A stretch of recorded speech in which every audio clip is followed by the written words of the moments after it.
talk about millennials. I was reading in CNBC that millennials are basically rejecting corporate America, that a lot of millennials are not interested in getting those jobs in middle management and being at a company for 40 years and getting the gold watch. And I'm going to explain to you why they're actually on the right track, why they figured out some things that their parents have not. So I've actually got a special guest, Dr. Alicia, who's here to speak on that issue as well. So we're going to get started. So buckle up your seatbelt, get comfortable. We're going to get started on the Black Financial Channel right now.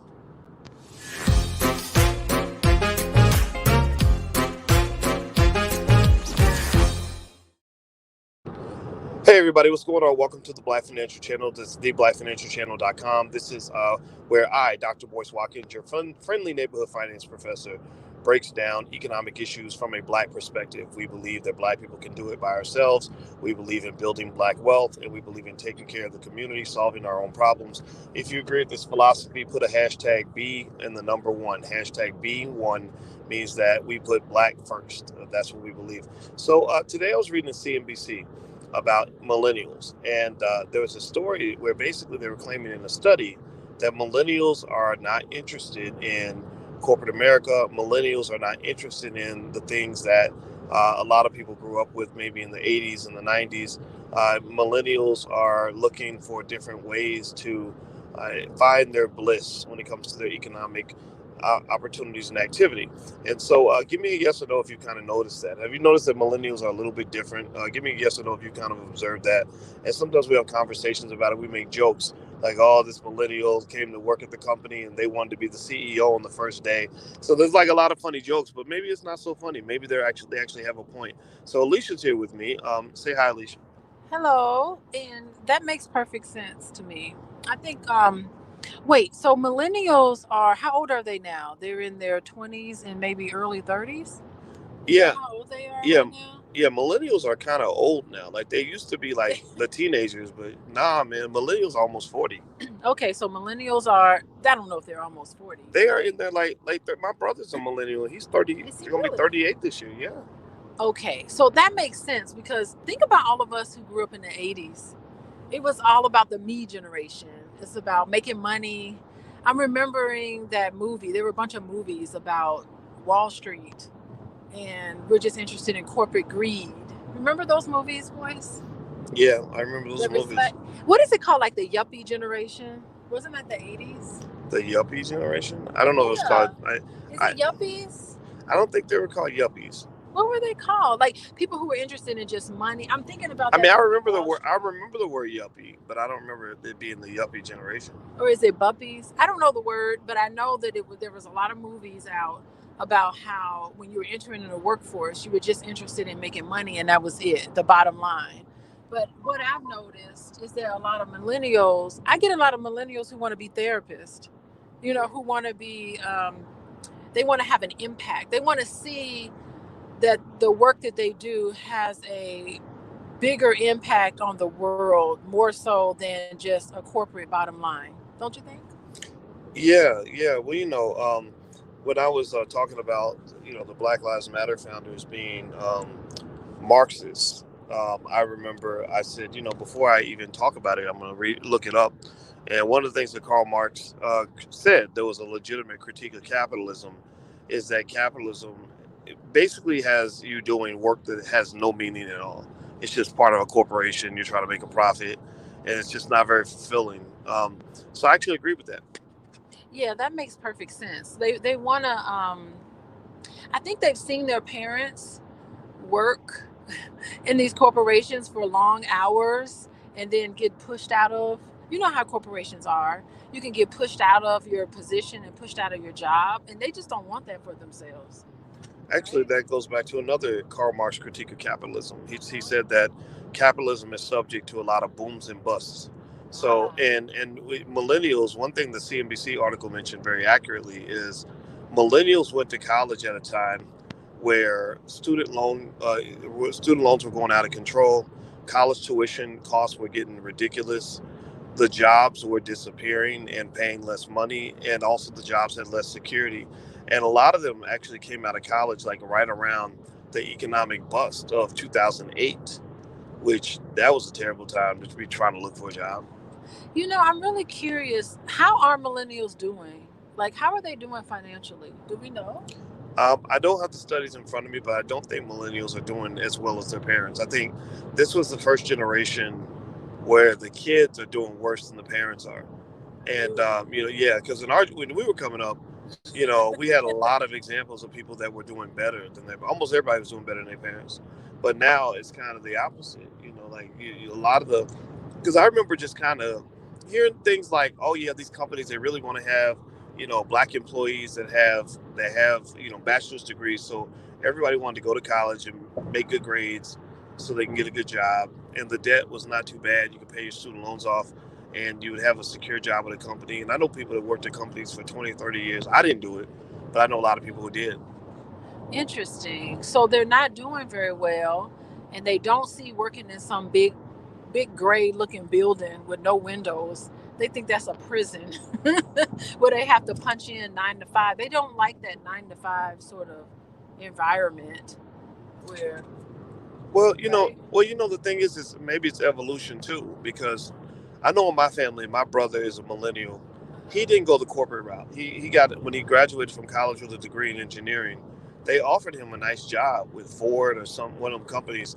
And I was the one who came up in the previous generation who said to him, like, yo, don't do that. My brother's 12 years younger than me.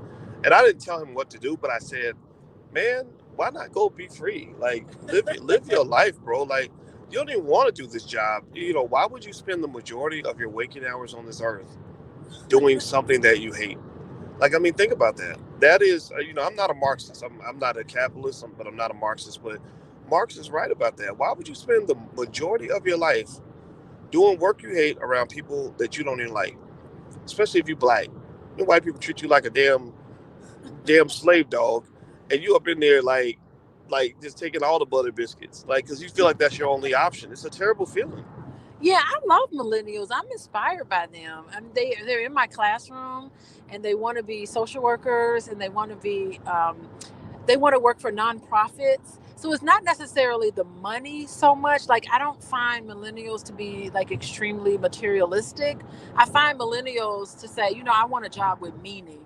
I want a job where I can go out and change the world. And they're so like eager, like all the Black Lives Matter. Okay, so whatever the political bias is there, put that aside. But that Black Lives Matter and all that protests and stuff, all you saw was millennials out there. I thought it was great. Well, that really shows a lot of progress.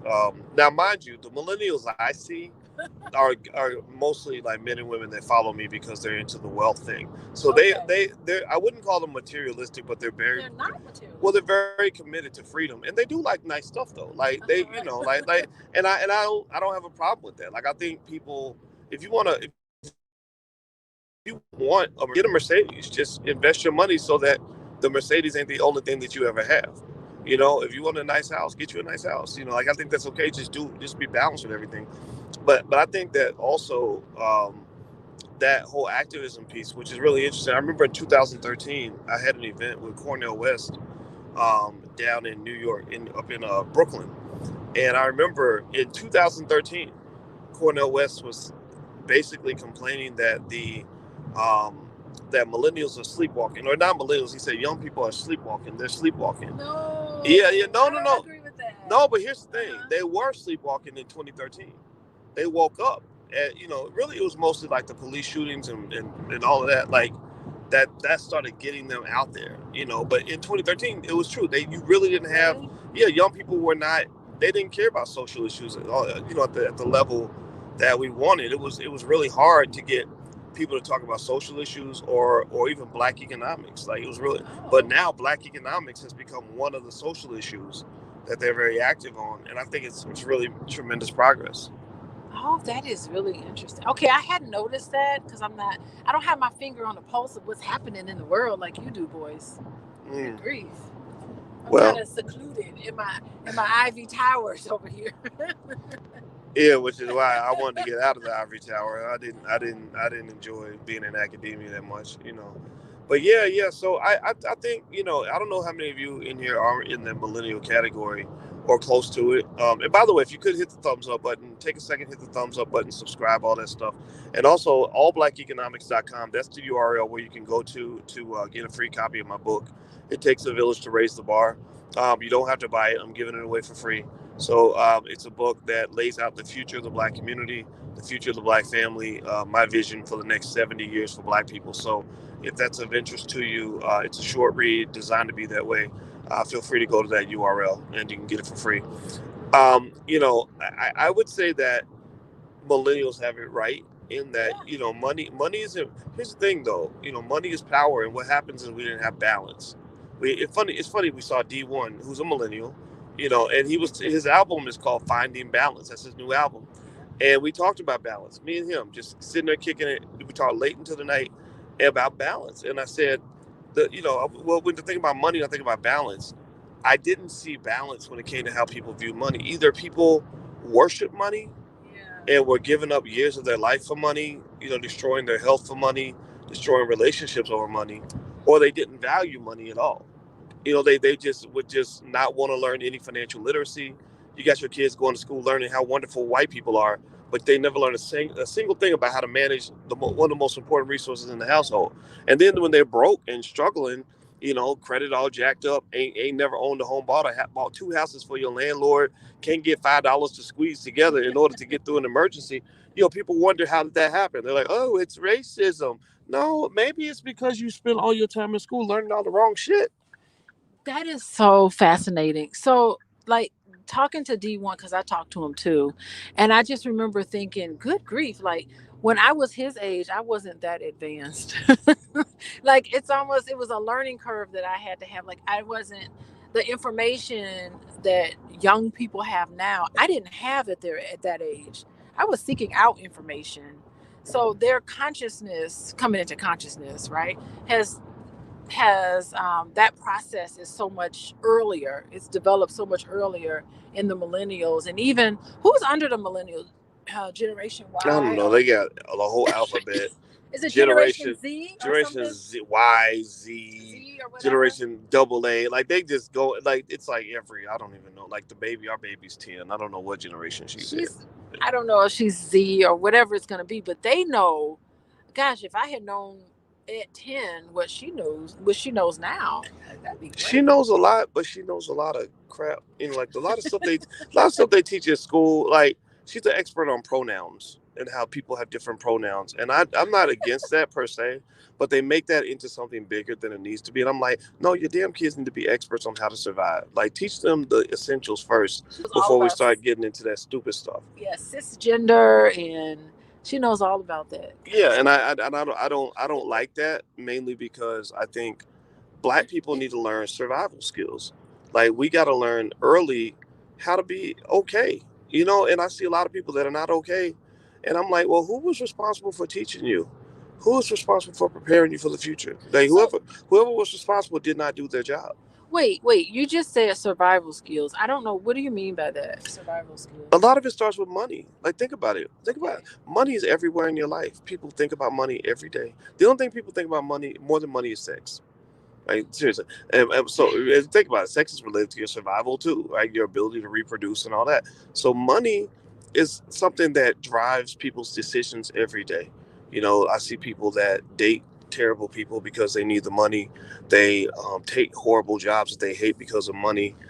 You'll hear somebody, like they'll make key life decisions That's on over them. over very small amounts. But no, I talked to a young lady that I mentor who was a nurse, and she was making good money. And um, I said, so tell me about your life. What's going on with you? And she said, well, I want to go live in somewhere in the state. I can't remember, South Carolina, something with my brother, and so that my kids can be raised with his kids and they could be near their cousins. She said, but if I get, more money at this job, I'm gonna stay here. And I said, how much more money is it? And let's say it was like $5,000 or something. I said, I don't really know if you want to change the trajectory of your entire life and the trajectory of the entire next generation over $5,000 a year. I'm not belittling the 5 grand, but I said Yeah. what I said maybe if you take a class and get a little side hustle where you can make that 5 grand in your side hustle, you can go do what you want to do. You can really live your best life. Like a lot of people ain't living their best life; they live in their second best life. Well, wait a minute. So, I mean, nurses are in demand right now. So, no matter where you are in this country, if you're an RN, is she an RN? Yeah. Yeah, if you're an RN, no matter where you go, you're gonna find a good job. So we need more RNs right now. Yeah, So I don't know what she yeah, means by I that. think for her it was about the fact that some jobs pay more than others. Some cities pay nurses more than others. Well, it's all dependent on the cost of living. Right, I right. don't know.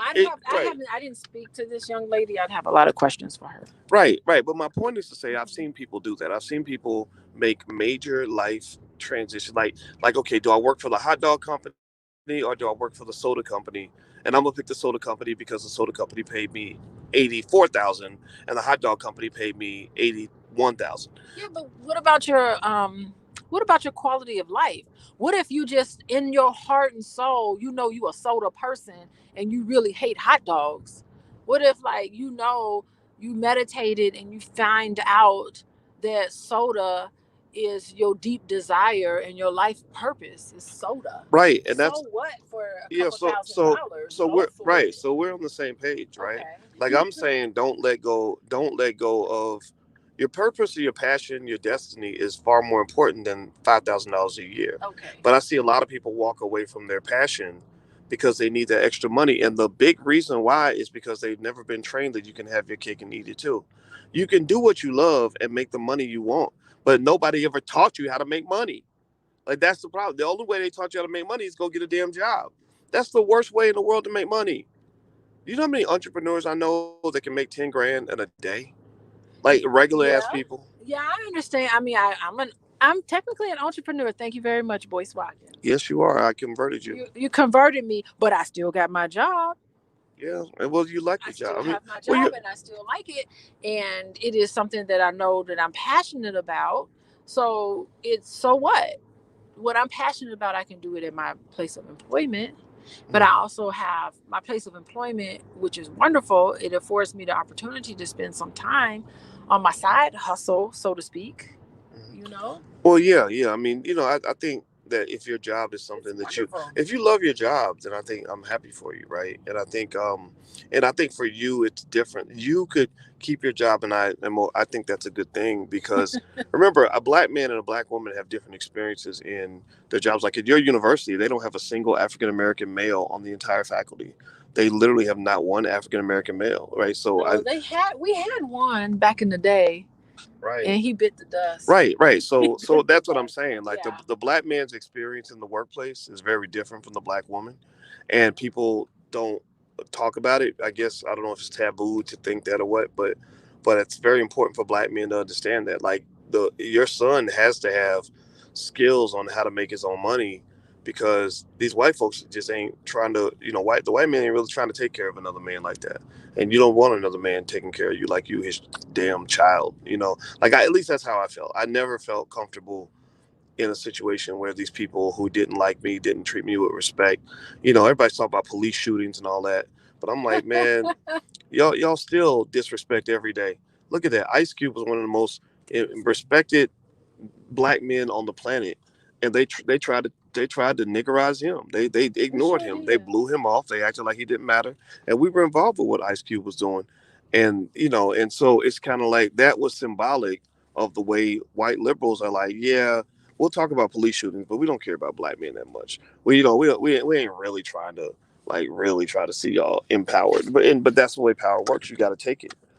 So I think that what millennials are doing, my advice to millennials, if anybody wants it, is do you and learn how to do you to the best of your ability. Like be you and just get really good at that. Whatever that Mm-hmm. is, and Mm-hmm. don't fall for the okie doke. I don't believe in letting your oppressor teach you how to be successful. They ain't never going to. If you play in a basketball game, the other team will never teach you how to win the game. They're only going to teach you how to lose so that they can get more trophies. Well, clearly they're waking up to a lot of that.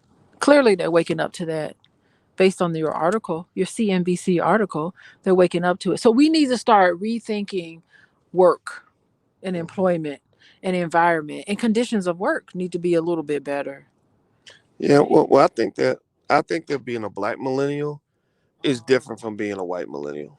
I think I do. I think white millennials are in different situations from black millennials, and that means we have to have different um, perspectives. Like our reason for not wanting to work for a corporation is different from their reason.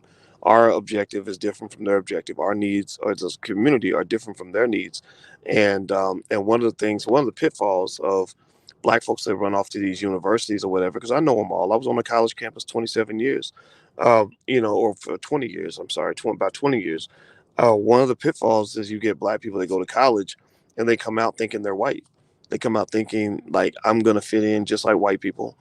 Sure, I'm a black version of a white person. Like because I have an afro and a dashiki and I have a Black Lives Matter t-shirt. But really, I'm integrating. Really, I want to go work for this company run by a white guy, and I expect to be treated just like Becky. And then when you're not treated like Becky, you scream and holler and cry. And the thing is, the reason that you only can know how to scream, holler, and cry is because you have no power. Wealth gives you power. Being an employee you will never have power when you're an employee. That's like saying hoes will have more power than pimps. A hoe will never have the power of a pimp. Period. So the best way to if you are in a position where you're being pimped, the best way to have power over the pimp is stop being a hoe. Be free. You ain't gotta go pimp nobody, but don't let nobody pimp you. And so Well, yeah, you got to see the game. You got to see the game for what it is. Yeah. And you got to learn the rules of the game. You got to learn how to play the rules of the game. And it has to be done in a way where you can keep your dignity. You don't want to lose your whole dignity. Yeah. But it pisses you off. It really does when you see Becky and all these people, their leadership skills are being recognized and yours aren't. And it's very subtle and it can make you very bitter and very angry. So you need to see it for what it is. Right. And that bitterness and anger, Yeah. it comes from the fact that somehow you were misled into believing that white people are the ones who are going to tell you that you're wonderful, beautiful, smart, and special when they were the same people who made you slaves. Yeah, we got to stop trying to impress them. Yeah, that's it. Like, I think that if you think about it, right, like I talk about stock options all the time. But before I teach stock options, I talk about options. What does it mean to have options? Options, that ain't nothing but another type of freedom. Options and freedom are siblings.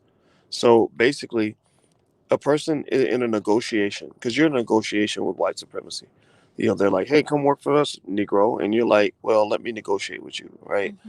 And the thing about a negotiation is all negotiating theory says that you are in a better position when you have options, period. So if you have options for yourself, meaning that you can walk away from that job, you put your child, let's say it's 20 years from now, your child's got $250,000 in assets because you've been doing like the $5 a day investing plan.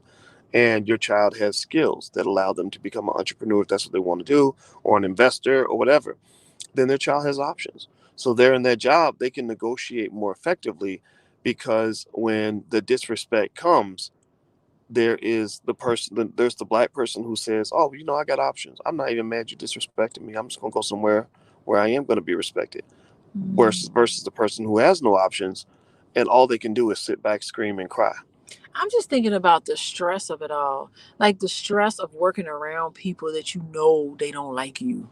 Yeah. And you always have to prove yourself and you always have to show above and beyond that you're worthy of being there more than others. And you really can never really prove yourself to someone who thinks that you're less than anyway. Yeah, let's just not participate. Let's build our own economy, boys. Come on. Well, that's what we're doing. That's right. Well, the black community has built quite an economy.